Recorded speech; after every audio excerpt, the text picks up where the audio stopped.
Après le récit de l'Annonciation que nous venons d'entendre, Luc nous précise « et l'ange la quitta ». Ainsi Marie se retrouve seule. Et je me demande, peut-on imaginer le désarroi de la jeune fille en ce moment? Car la bonne nouvelle, en vérité, n'en est pas une, pas encore. La bonne nouvelle est une tuile, la pire qui soit peut-être pour une jeune fille fiancée. En effet, que va comprendre Joseph? Comment va-t-il réagir? Il va, c'est sûr, se sentir trahi. Il ne va jamais la croire. D'ailleurs, dans l'évangile de Matthieu, l'ange apparaît à Joseph. Et l'on nous précise d'ailleurs que c'est en rêve. C'est plutôt pour Joseph d'abord un cauchemar. Car il doit avaler une drôle de couleuvre. Sa fiancée est enceinte et l'enfant n'est pas de lui. C'est donc qu'elle l'a trahi? Non. C'est la répudiation qui lui pend au nez avant même le mariage. C'est la rupture de tout projet d'alliance. C'est la honte, bien sûr, et le déshonneur, sur tous les deux. Ainsi, par-delà les jolies images pieuses, cette annonciation dut être, dans un premier temps, terrible pour Marie. Et son acceptation finale est une acceptation risquée, une acceptation qui ose l'inconnu par la seule force d'une parole reçue, d'une parole qui bouscule et qui met sans dessus-dessous tous les beaux projets de mariage. Et je me dis qu'il en va souvent ainsi en vérité aussi dans nos existences. Tout était prêt pour la fête, ou le départ des enfants, ou la carrière enfin promise. Et puis, c'est toute cette belle construction qui s'écroule par l'annonce d'une maladie grave, d'une trahison, par l'irruption tragique de l'accident. Oui, nous connaissons bien ces moments où l'annonce se fait destructrice. Marie, la petite Marie de l'Évangile, sûrement une très jeune fille, va expérimenter, elle aussi, cela. Et pourtant, sa réponse sera « Je suis la servante du Seigneur ». Littéralement, dans le grec du Nouveau Testament, je suis l'esclave du Seigneur. Alors, s'agit-il d'une acceptation servile? Je ne le crois pas. Car Marie continue, que cela arrive, que cela m'advienne, selon ta parole.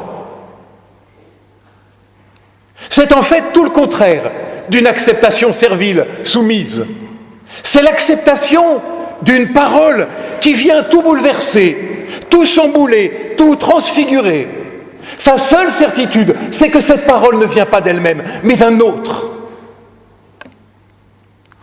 Et voilà que la parole vient se nicher au creux de Marie.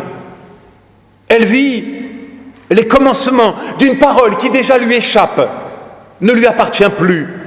Une parole qui sera livrée aux autres, à leur émerveillement, à leur doute, à leur questionnement, à leur silence. Et cela fait parabole pour chacun, pour chacune d'entre nous. Car il faut que nous le sachions, Marie, c'est toi. Marie, c'est moi. Marie, c'est nous, ensemble, rassemblés ce soir. Et nos frères et sœurs catholiques ont raison de faire de Marie une des clés de voûte de leur compréhension de la foi. Ils ont raison de réciter les paroles de l'ange au début du « Je vous salue Marie, pleine de grâce, le Seigneur est avec toi ». Ils ont raison, dis-je, mais peut-être pas pour les bonnes raisons. En tout cas, pas dans le sens où Marie serait la clé historique de l'incarnation, celle qui permettrait le salut. Non, mais bien parce que Marie représente la femme de foi, l'homme de foi. Marie, c'est notre sœur aînée dans la foi, notre grande sœur, parce qu'elle s'est laissée travailler par une parole. Elle s'est laissée travailler par cette parole venue d'ailleurs, comme toi, comme moi, comme nous. Même si parfois, nous aussi, nous n'y comprenons peut-être pas grand-chose. Mais qu'importe, la parole est là, et elle s'en vient tout chambouler, tout bouleverser, tout transfigurer. Marie est grosse d'une parole. Davantage même, Marie est grosse d'une promesse qui attend de naître. Et voilà la bonne nouvelle de Noël que nous célébrons ce soir. Nous sommes tous, toi, moi, nous, grosses d'une promesse. Nous sommes tous enceintes, je ne sais pas comment ça se dit au singulier, enceinte d'une parole, d'une promesse qui attend de naître sous nos pas, dans le terreau de notre fragilité, enfin acceptée. Oui, nous sommes porteurs, enceintes d'une parole. Et que dit cette parole? L'annonce d'une naissance? Oui, bien sûr, mais avant, quel est le premier mot? La parole dit, par la voix de l'ange, « Réjouis-toi ». Et ce « réjouis-toi » devient le « là », la clé de vie, la clé de voûte, l'orient, l'horizon de toute la suite de l'aventure. Par-delà les difficultés, par-delà les trahisons, par-delà les souffrances et la mort elle-même, il y a désormais cette joie inséminée au plus profond de ta vie, de ton cœur, de nos relations, et cela par la seule force d'une parole reçue. Alors même que, comme Marie, nous n'avions rien demandé. Et cette parole qui dit « Réjouis-toi », cette parole attend de naître en toi, en moi, en nous, ce soir. Car c'est cela Noël. Noël, ce n'est pas l'anniversaire de quelque chose qui s'est passé hier, il y a 2000 ans, mais c'est l'ouverture à ce qui vient, à ce qui survient, aujourd'hui, ici et maintenant. J'appelle au secours Martin Luther. Il écrit « Noël n'eût servi à personne s'il n'en était résulté l'Évangile.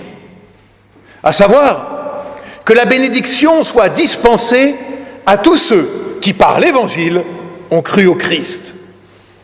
Dieu a ainsi accroché plus d'attention à l'Évangile, à cette venue de la parole parmi nous, qu'à la venue corporelle de Jésus au sein de l'humanité. » Fin de citation.